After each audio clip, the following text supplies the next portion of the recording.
And our top story tonight, it's a Waycross police detective already accused of domestic violence, now facing new allegations of assault, this time from the mother of his former girlfriend. The woman claims the detective attacked her in broad daylight while in uniform and with his infant daughter nearby. We first told you about allegations against Detective Mark Horn back in April when his ex-girlfriend claimed he abused her during a custody dispute. Now her mother says she suffered similar injuries after an encounter outside her grandchild's doctor's appointment. WSAV's Jillian Coles joins us now with the latest details. Jillian, some of these images and video, they're pretty disturbing. That's right, Andrew. Keisha Smith says she suffered a concussion, contusions to her eye, lip, and nose, along with bruising to her side. Both women now accuse Horn of assault. Saw Mama standing there covered in blood, and then of course, as soon as I get out of the car, she tells me, he hit me, bug. He hit me. Kristen Music says she wasn't shocked when her mom claimed her ex-boyfriend, Waycross Police Department Detective Mark Horn, hit her. She says it follows months of custody battles over their 8-month-old daughter and a recent domestic violence claim that Horn abused Music. After an investigation with Waycross PD and the Brantley County Sheriff's Office, Horn returned to work. Won't let me talk to my daughter at times. He won't send me photos of her. He won't tell me who she's with, where she is, things like that.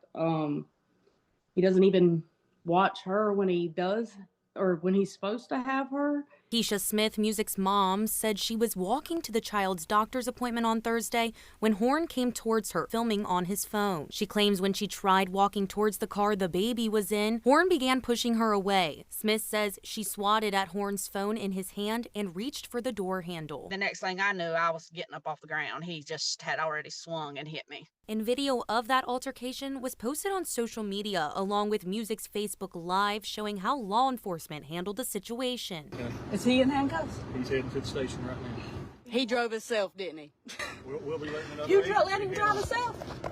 We got officers following. Music says they haven't heard Horn's status, and she claims she's not letting this one go. The fact that he did it in a public area like that, in uniform, badge on his hip, my daughter present again. I don't know how much more it's going to take for something to be done about this. Are they going to wait for him to kill somebody on the job, or are they going to wait for him to put my daughter in the hospital next? Now in April, WSAV confirmed that the district attorney was leading this case, and they told me their offices are not in possession of any records on allegations of an incident yesterday involving Horn.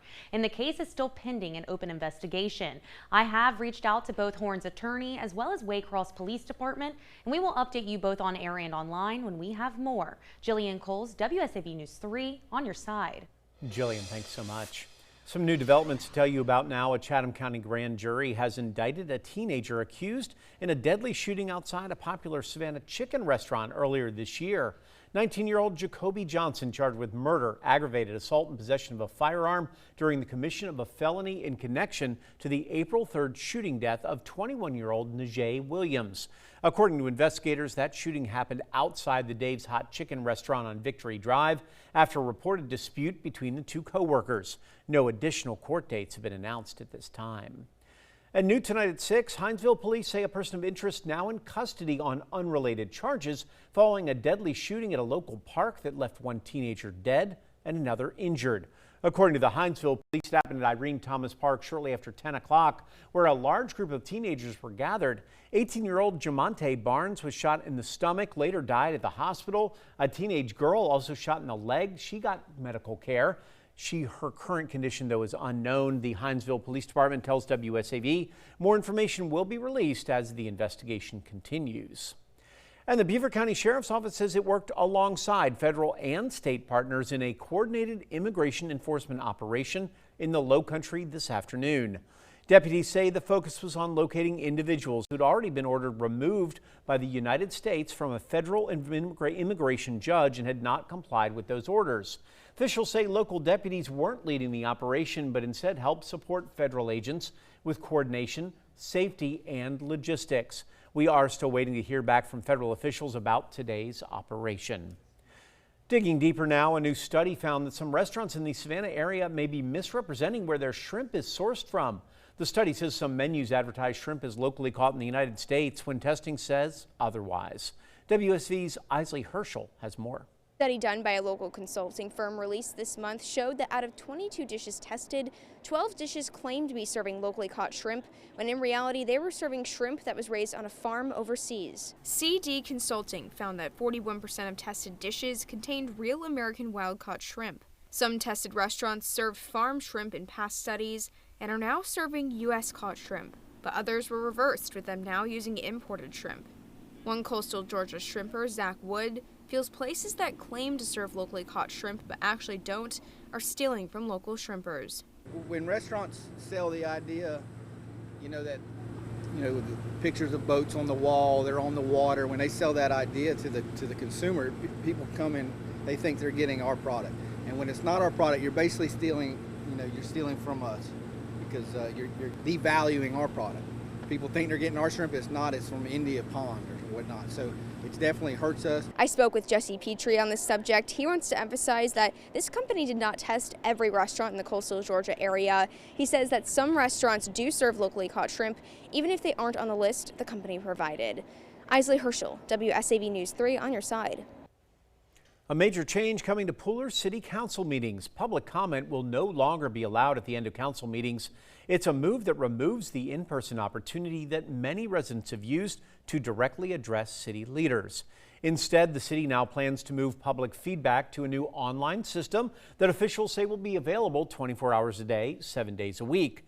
Mayor Karen Williams says that new system will allow residents to submit their concerns, questions, and comments online at any time rather than waiting until council meetings.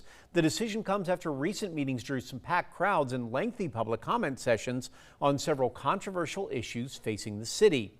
Mayor Williams tells WSAV, quote, "I want to make it clear this change does not eliminate opportunities for residents to speak during required public hearings, nor does it remove public comment on other agenda items.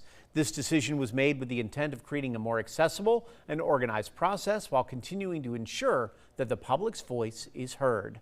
Now, under Georgia's open meetings law, a general public comment period is not required. An agenda-setting authority rests with the mayor.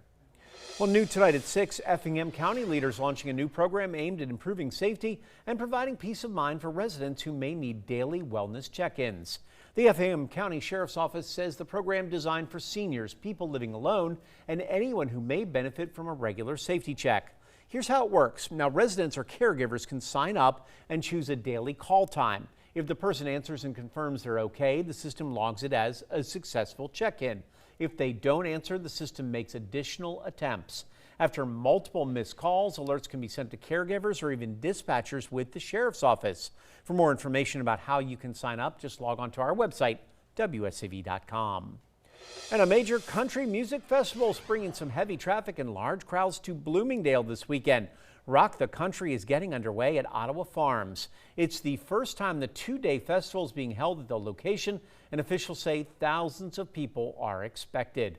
While the festival features some major country music acts like Kid Rock, Miranda Lambert, and Jelly Roll, the biggest impact so far been on traffic flow in and around Bloomingdale. Law enforcement and event staff are on site managing congestion and directing vehicles as crowds continue to build throughout the day. Organizers are encouraging attendees to plan ahead and expect delays as the festival continues through the weekend. Pretty cool so far. Better than we thought. I was experiencing a whole lot more traffic, but it's not so bad. We paid like $100 a piece. Yeah, for so a not whole bad. weekend. Yeah. With all these people that's going to be here, it's worth it. So worth it. Now, Bloomingdale police say some nearby roads around Ottawa Farms are going to be closed during the event, and traffic will be restricted in the area. Officials are also reminding attendees to follow the posted signs, use the designated routes to access the venue. No off-site parking is available. Police say vehicles parked in unauthorized areas could be towed. The traffic impacts will continue through the duration of the two-day festival. Now, Time Saver Traffic, sponsored by Arrowhead Clinic, the accident doctors, where it pays to get well. Well, for some of this Friday evening, we have been watching some very intense rain. Here's the view out in Statesboro along the bypass. We're looking pretty wet out there. Traffic's flowing smoothly, but you can still see those raindrops falling. Definitely slowing traffic down in that part of the area, but heading out of the city on 16, looking pretty good as far as those actual drive times, taking exactly an hour right now from downtown Savannah to Hilton Head. Viper radar is still very active out in Bola County, and that main cell starting to push outside of the area, but flood advisory remains until 7:15 for Bola County and portions of Candler County. More heavy rain is possible for tonight and especially into the day Saturday. We'll have all the details hour by hour coming up in a few moments. Andrew?